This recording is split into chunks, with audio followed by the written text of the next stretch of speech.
এবার গাজায় fighting compound ব্যবহার করছে হামাস, বিপাকে ইসরায়েলি বাহিনী। আরো বিস্তারিত জানিয়ে দিব। এদিকে রুশ প্রযুক্তির কাছে অসহায় যুক্তরাষ্ট্রের কোটি টাকার হিমার্স রকেট। এবার ইসরায়েলি সেনাদের জিম্মি করার দাবি হামাসের, যা বলল ইসরায়েল। এদিকে নেতানিয়াহুর পদত্যাগের দাবিতে উত্তাল ইসরায়েল। আরো জানিয়ে দিব। এবার ইসরায়েলি হামলায় আরো জিম্মি নিহত, দাবি হামাসের। এদিকে ব্রিটিশ এয়ারফোর্সের বিমান বিধ্বস্ত হয়ে পাইলট নিহত। এবার ইসরায়েলে যুদ্ধবিরতির প্রস্তাব নাকচ করল হামাস। এবং সর্বশেষে জানিয়ে দিব। এদিকে সামরিক মহড়ার পরই চীনের সঙ্গে সমঝোতার আহ্বান তাইওয়ান প্রেসিডেন্টের। শুনছিলেন সংবাদ শিরোনাম, এখন বিস্তারিত। তবে তার আগে অনুরোধ থাকবে, এই ভিডিওতে একটি লাইক দিন এবং কমেন্টস করে জানিয়ে দিন আপনি কোন জেলা থেকে বা কোথায় থেকে আমাদের সাথে যুক্ত রয়েছেন। এবং সংবাদের সর্বশেষ গুরুত্বপূর্ণ আপডেট পেতে চ্যানেলটি সাবস্ক্রাইব করে আমাদের সঙ্গেই থাকুন। এবার গাজায় ফাইটিং কম্পাউন্ড ব্যবহার করছে হামাস, বিপাকে ইসরায়েলি বাহিনী। গাজার ফিলিস্তিনি যোদ্ধারা উত্তর অঞ্চলের জাবালিয়া উদ্বাস্তু শিবিরে ফাইটিং কম্পাউন্ড প্রতিষ্ঠা করেছে। এর ফলে তারা ইসরায়েলি বাহিনীর বিরুদ্ধে যুদ্ধে বিভিন্ন ভবনের মধ্য দিয়ে দ্রুত এবং নিরাপদে চলাচল করতে পারছে। এতে করে আগের মতো তাদেরকে রাস্তায় দেখা যাচ্ছে না, আর রাস্তায় তাদের দেখা মাত্র ইসরায়েলি হামলার যে শিকার হতো তা থেকেও রক্ষা পাচ্ছে। যুদ্ধ পর্যবেক্ষকরা এ তথ্য জানিয়েছেন। ইসরায়েলি বাহিনী 11 মে থেকে জাবালিয়ায় যুদ্ধ করছে। তারা জানিয়েছে এই এলাকার ফিলিস্তিনি যোদ্ধারা গাজার অন্যান্য অংশের চেয়ে অনেক বেশি সাহসী, আর তারা এখন পর্যন্ত যুদ্ধে সবচেয়ে সহিংসভাবে লড়াই করছে। Institute for the Study of War এবং ক্রিটিক্যাল থ্রেটস প্রজেক্ট তাদের প্রতিবেদনে এই তথ্য জানিয়েছে। যুক্তরাষ্ট্র ভিত্তিক প্রতিরক্ষা থিঙ্ক ট্যাঙ্ক জানিয়েছে, জাবালিয়া দখল করার জন্য 2 সপ্তাহ ধরে চলা যুদ্ধে দেখা যাচ্ছে যে হামাস সেখানে পরিকল্পিত প্রতিরোধ গড়ে তুলেছে এবং ইসরায়েলি বাহিনীর উপর তাদের অস্বাভাবিক উচ্চমাত্রার আক্রমণ প্রমাণ করেছে যে হামাস এখনো তাদের যুদ্ধ ক্ষমতা কার্যকর রাখতে পেরেছে।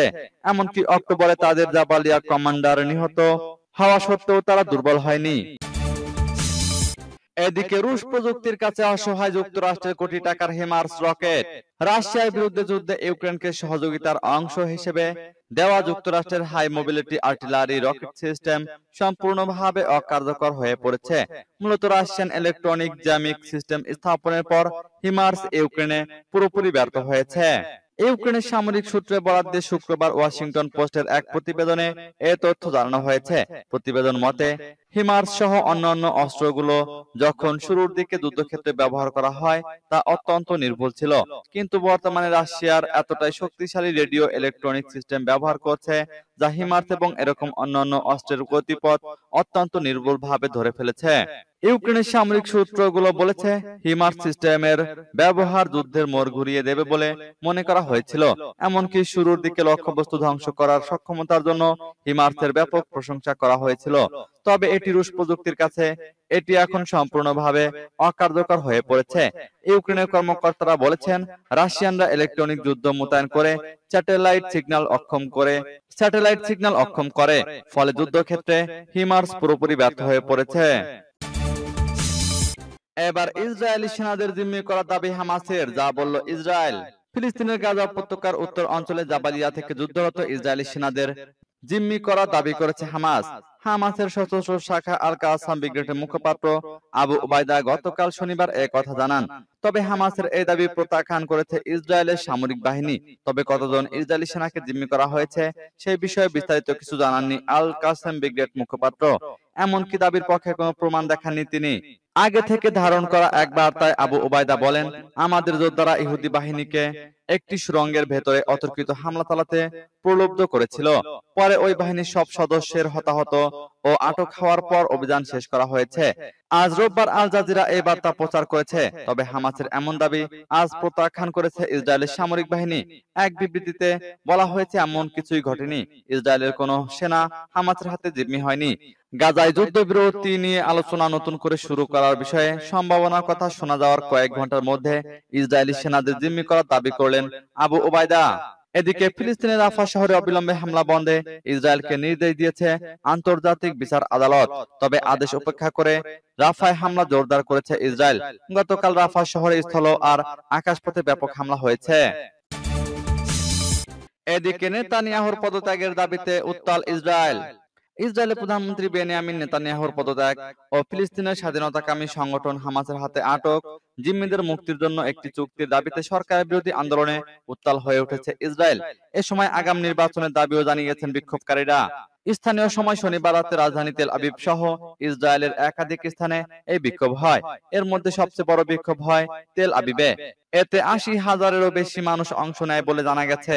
সেখান থেকে বেশ কিছু বিক্ষোভকারীদের গ্রেপ্তার করে ইসরায়েলি আইন শৃঙ্খলা রক্ষাকারী বাহিনী।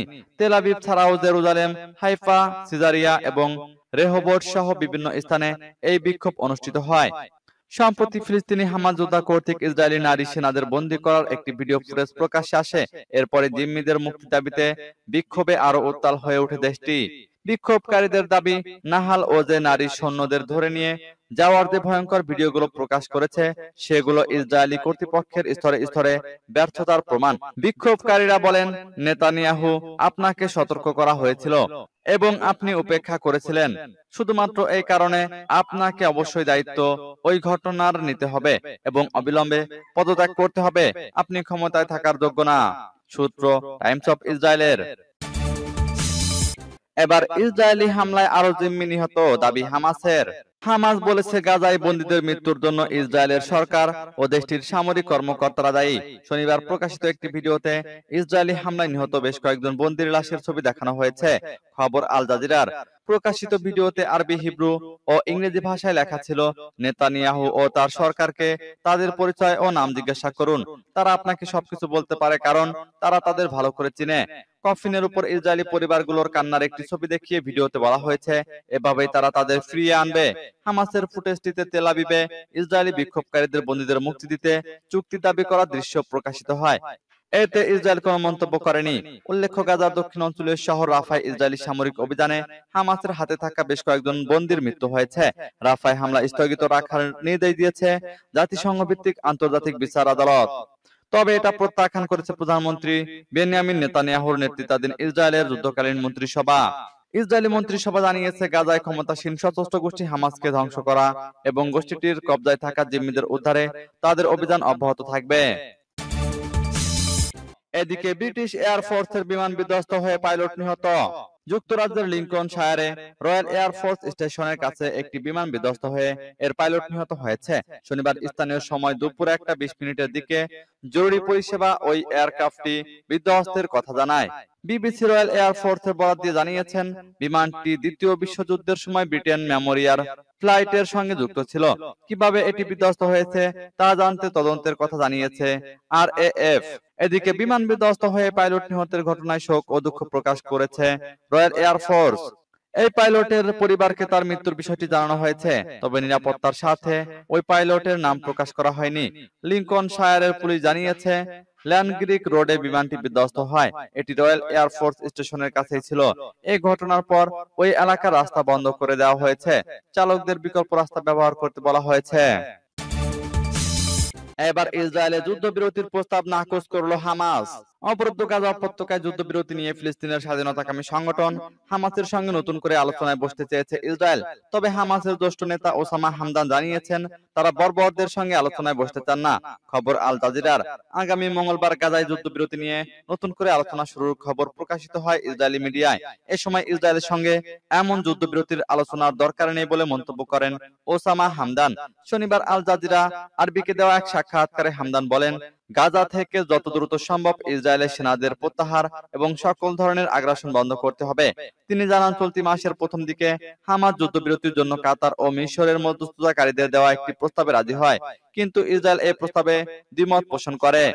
তিনি বলেন, ইসরায়েলের সঙ্গে আমাদের নতুন করে আলোচনা দরকার নেই, কারণ হামাস আগেই যুদ্ধবিরতি প্রস্তাবে রাজি হয়েছিল, যা ইসরায়েল প্রত্যাখ্যান করেছে। তাই এই আলোচনার অর্থ হলো গাজায় আগ্রাসন চালিয়ে রাখার জন্য ইসরায়েলকে আরো সময় দেওয়া। উল্লেখ্য, ইসরায়েল হামাসকে যে নতুন প্রস্তাব দিয়েছে তাতে গাজায় স্থায়ী যুদ্ধবিরতির কথা উল্লেখ নেই, বরং বলা হয়েছে গাজায় কয়েক মাসের যুদ্ধবিরতির পর ইসরায়েল আবার যুদ্ধ শুরু করতে পারবে। ইসরায়েল হামাসকে ধ্বংস করার আগ পর্যন্ত যুদ্ধ বন্ধ করবে না বলে স্পষ্ট জানিয়েছে। হামাস জোর দিয়ে বলেছে, তারা অস্থায়ী যুদ্ধবিরতি মেনে নিতে ইচ্ছুক নয়, স্থায়ীভাবে যুদ্ধের অবসান চায়। এদিকে সামরিক মহড়ার পরে চীনের সঙ্গে সমঝোতার আহ্বান তাইওয়ান প্রেসিডেন্টের। সমঝোতার মাধ্যমে চীনের সঙ্গে নিজেদের কূটনৈতিক দূরত্ব কমিয়ে আনার কথা জানিয়েছেন তাইওয়ানের নবনির্বাচিত প্রেসিডেন্ট লাই চিং-তে।